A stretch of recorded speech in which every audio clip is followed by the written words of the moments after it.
Assalamualaikum students, hope so you all will be fine and safe by the grace of Allah Almighty। आज का जो हमारा English grammar का lecture है उसमें हम कुछ टर्म्स पढ़ेंगे। इन टर्म्स में है word, root word, rhyming words and compound word. तो इन टर्म्स को हम डिटेल से पढ़ेंगे और साथ में इनके एग्जांपल्स भी देखेंगे और मैं आपको बताऊंगी कि ये टर्म्स किस तरह से एक दूसरे से डिफरेंट हैं। तो चलें चलते हैं अपने आज के लेक्चर की तरफ। तो यहाँ पे सबसे पहले हमारे पास है वर्ड।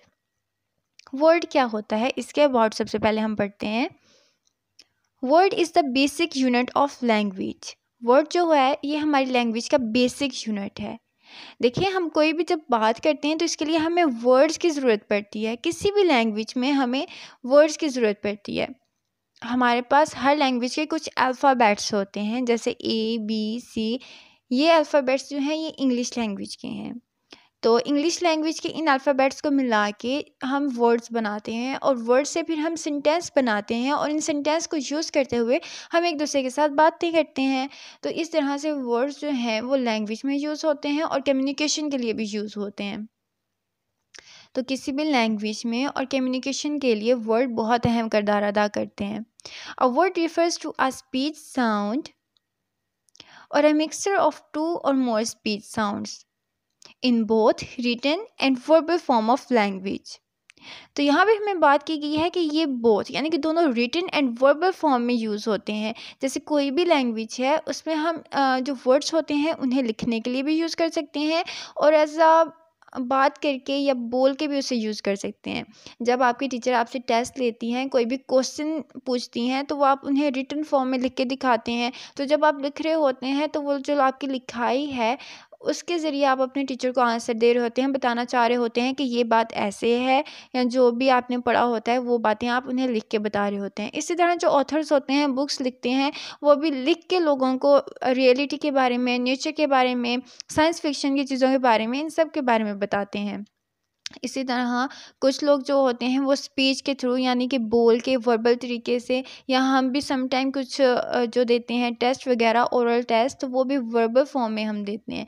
तो इस तरह ये दोनों फॉर्म में आ जाता है, रिटन में भी यानी कि लिख के भी हम वर्ड्स को यूज़ कर सकते हैं और बोल के भी हम वर्ड्स को यूज़ कर सकते हैं। जैसे मैं अब आपको पढ़ा रही हूँ तो मैं आपको वर्बल फॉर्म में पढ़ा रही हूँ और जो आपको सामने लिखा हुआ नज़र आ रहा है ये रिटन फॉर्म में मैंने आपके लिए नोट्स बनाए हैं। A word work as a symbol to represent refers to something, someone in a language to communicate a specific meaning. Words जो हैं वो सिम्बल्स की तरह यूज़ होते हैं जो रिप्रेजेंट करते हैं लैंग्वेज को, यानी कि कम्युनिकेशन के लिए जो भी हम लैंग्वेज यूज़ करती हैं वर्ड उनके लिए यूज़ होते हैं। और हर लैंग्वेज के अलग वर्ड्स होते हैं, अलग अल्फ़ाबेट्स होते हैं। जैसे कि उर्दू है तो उर्दू के हरूफ तहज्जी अलग से होते हैं, अलिफ बे पे। जैसे इंग्लिश है तो इंग्लिश के अल्फ़ाबेट्स अलग से होंगे, A B C। तो इसी तरह हर लैंग्वेज के अलग से वर्ड्स होते हैं, अलग से अल्फ़ाबेट्स होते हैं और उनके थ्रू हम कम्युनिकेशन करते हैं। यहाँ पे कुछ एग्जांपल्स दी गई हैं, जैसे कि लव, क्रिकेट एंड स्काई। अब यहाँ पे लव है तो ये हमारे पास एक वर्ड है। अब इस लव से हम सेंटेंस भी बना सकते हैं, जैसे कि we love our parents. Cricket ये हमारे पास एक वर्ड है तो इससे हम एक सेंटेंस बना सकते हैं, वी प्ले क्रिकेट। और इसी तरह हमारे पास स्काई है तो इससे भी हम वर्ड बना सकते हैं कि स्काई इज़ ब्लू। तो इस तरह से इन वर्ड्स को यूज़ करते हुए हम डिफरेंट सेंटेंस बना सकते हैं और दूसरों के साथ बात भी कर सकते हैं। नेक्स्ट हमारे पास है रूट वर्ड। रूट वर्ड क्या होता है? A root word is a word or word part that forms the basis of new words through the addition of prefixes and suffixes. तो रूट वर्ड क्या होता है? रूट वर्ड होता है, word का ऐसा पार्ट होता है जिसे हम न्यू वर्ड बनाते हैं। और वो न्यू वर्ड किस तरह से बनाते हैं? Addition of prefixes and suffixes. मतलब एक वर्ड दिया जाएगा और उसमें आपने एडिशन करना है प्रीफिक्सेस का या सुफिक्सेस का। तो प्रीफिक्सेस क्या होते हैं? प्रीफिक्सेस ऐसे वर्ड होते हैं जो किसी भी वर्ड के शुरू में लगाए जाते हैं, एट द बिगनिंग, शुरू में लगाए जाते हैं। एंड सुफिक्सेस क्या होते हैं? सुफिक्सेस हम वर्ड के एंड में लगाते हैं, उसे बोलते हैं सुफिक्सेस। यहाँ पे प्रीफिक्स एंड सुफिक्स की जगह पे आप प्रीफिक्स एंड पोस्टफिक्स भी यूज़ कर सकते हैं। मैं एक दफ़ा फिर से रिपीट कर देती हूँ, प्रीफिक्स एंड सुफिक्स क्या होते हैं। प्रीफिक्स हम किसी भी वर्ड के शुरू में कोई और वर्ड लगा देते हैं, उसे बोलते हैं प्रीफिक्स। एंड सुफिक्स हमारे पास होता है किसी भी वर्ड के एंड में कोई और वर्ड लगा देते हैं, तो उसे बोलते हैं हम सुफिक्स। यहाँ पे इसकी एग्जाम्पल है, तो यहाँ पे हमारे पास एक सिंपल वर्ड दिया गया है एक्ट। अब एक्ट के साथ हमने ओ आर लगा दिया है, तो ये बन गया एक्टर। अब ओ आर हमने एक्ट के एंड में लगाया है, इट्स मीन कि यहाँ पे हमने सुफिक्स यूज़ किया है। तो एक्ट से हमने बना दिया एक्टर, एक नया वर्ड बना दिया। तो हमारे पास रूट वर्ड क्या था कि रूट वर्ड एक वर्ड का ऐसा पार्ट है जिसको यूज़ करते हुए हम न्यू वर्ड बना लेते हैं। और यहाँ पे देखें एक्टिंग, ING हमने एंड में लगा दिया, यहाँ पे भी सुफिक्स यूज़ किया गया है, तो एक्ट से बन गया एक्टिंग। नेक्स्ट वर्ड है हमारे पास फर्म। तो फर्म से हमने वर्ड बनाया कन्फर्म। एंड यहाँ पे जो हमारे पास है कन शुरू में आया है फॉर्म के, तो यहाँ पे हम यूज़ कर रहे हैं प्रीफिक्सेस। प्रीफिक्सेस क्या था कि वर्ड के शुरू में एक वर्ड लगाना। यहाँ पे हमने कुछ लेटर्स लगा दिए हैं CON, तो ये इन लेटर्स से मिलके हमारे पास एक न्यू वर्ड बना है जिसे हमने बोला है कन्फर्म। फिर हमारे पास है फॉर्मुलेट।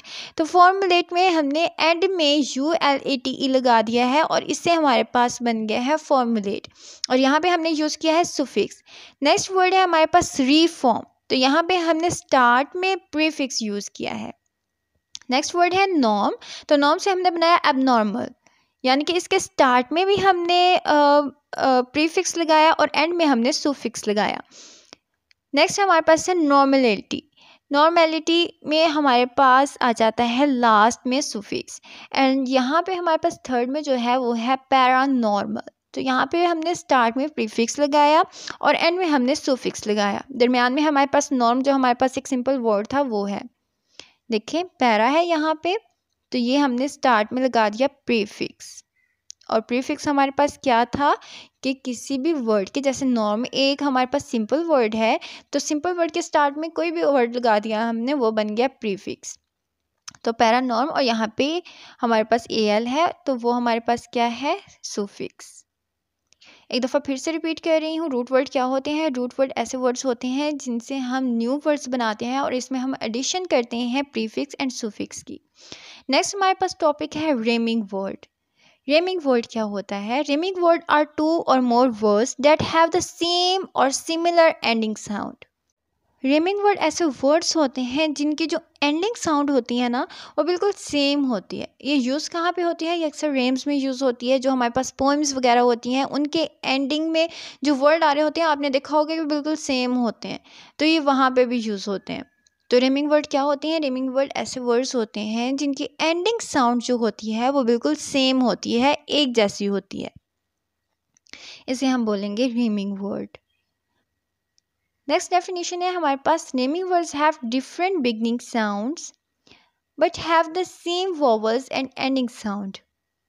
रेमिंग वर्ड ऐसे वर्ड्स होते हैं जिनकी जो शुरू वाली आवाज़ होती है, शुरू वाली बिगनिंग साउंड्स जो होती हैं, वो डिफरेंट होती हैं, but have the same vowel and ending sound. लेकिन इनकी जो लास्ट वाली साउंड्स होती हैं या वोवल्स होते हैं, वो एक जैसे होते हैं। एक बार फिर से मैं आपको बताती हूँ कि रेमिंग वर्ड्स क्या होते हैं। रेमिंग वर्ड्स की जो शुरू वाली साउंड्स होती हैं वो तो डिफरेंट होती हैं, लेकिन जो एंड वाली साउंड्स होती हैं वो एक जैसी होती हैं, have the same vowel and ending sound. तो यहाँ पे कुछ एग्जांपल्स हैं जिन्हें देख के आपको अच्छे से समझ आ जाएगी। एग्जांपल्स पढ़ते हैं।